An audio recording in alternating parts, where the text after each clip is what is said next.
Hello everybody, my name is Hilam. I'm a supplemental instruction leader at my college for calculus.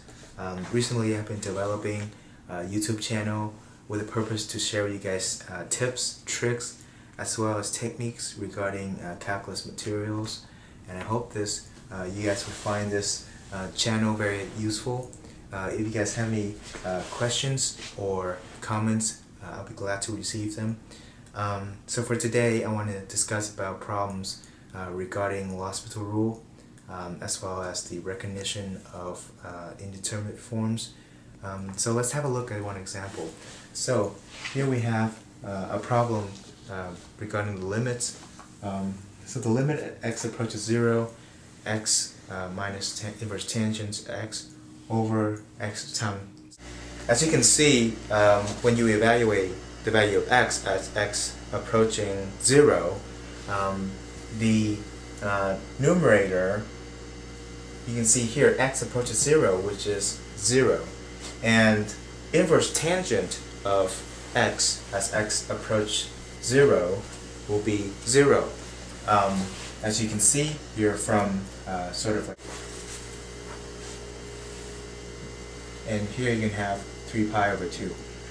Okay, so you can think of x as tangent is the inverse function of tangent, where you get a ratio, you'll get out the value of the radian value of an angle. So x equals to 0, you see this opposite over adjacent. As it approaches 0, opposite approaches 0, but adjacent still remains 1, for example. So you can have something like this, which is,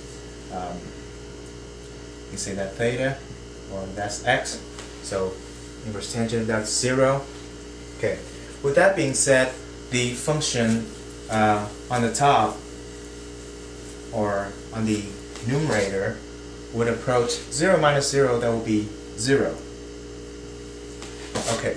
Now we look at the denominator.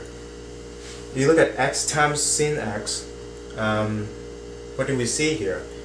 You see that x approaches 0, that's 0. Sin x 0, that's 0 as well. So you have a 0 down below. So now if you look at this form, this ratio is approaching this ratio. And this form, we can call it indeterminate form. When we see indeterminate form, we can go ahead and apply L'Hospital rule. So let's apply L'Hospital rule. What do we have here? Apply L'Hospital rule. Taking the derivative of the numerator, you have 1 minus 1 over 1 minus x squared, plus x squared, I'm sorry. The derivative of x times sine x, you'll have 1 times sine x, right? And minus or plus x cosine x. Okay?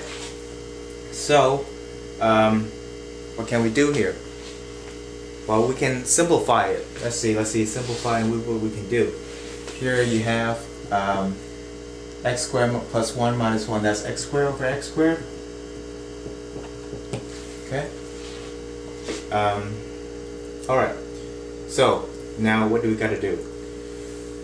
If you look at this ratio, the limit as x approaches 0, this function, which is the top, which is in the numerator, you see that x squared over x squared plus 1, as x approaches 0, you see that the top is 0, the down is 1, so 0 over 1, that's 0. So you can have the form 0 up top, and then sine x, right? 0, sine 0, that's 0, x 0, cosine 0 is 1, so 0 plus 0 times 1, that's 0. So you have, again, the indeterminate form 0 over 0, which is sort of telling us that we need to do something else. Or you can go ahead and apply L'Hospital rule again. But it seems like the more you do it, the more complicated it gets. So,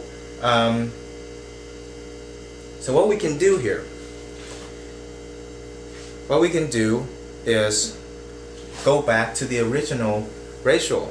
You can go ahead and apply this multiple times, but then it's sort of just repeating itself because it is an occurrence, and the ratio will be 0 over 0, and you keep having this indeterminate form. So this remains the problem. For this particular problem, we can go ahead and divide top and bottom by x, right? So let's do that and see what happens.